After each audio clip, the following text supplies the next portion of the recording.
In this quilt-as-you-go technique, the rows are going to be joined together. Now imagine this was 6 across. They'd all be joined together, and then row 2, all of these would be joined together, and then lastly you put the rows together. And this is pretty typical with all quilting. So let's start by stitching these together and these together. I've got my 3/8 foot put on. Okay, we open that up. Some places, all I've caught in this seam allowance is fabric. And here, there's a tiny bit of batting. Now you could theoretically trim some of this, as long as you don't cut into anything important. Let's make some marks so you know where to put that joining strip. You're gonna mark a 1/2 inch up here, and to mark from the seam line, a 1/2 inch this way and a 1/2 inch this way. I think they're just kind of guides to make sure that you're covering this thing.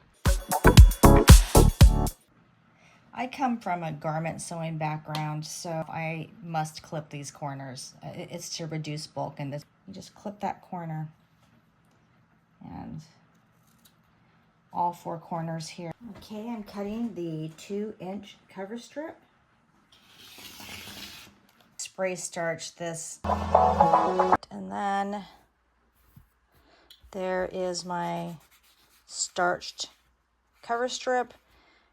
And instead of my ironing board getting scorched and gross, the press sheet does. And I'm just pulling this out a little bit and then pressing it down. Instead of making a whole bunch of little cover strips, it's probably easier just to make one big long roll, enough to cover as much of your project as you need, and then you can just trim it and cut off from this.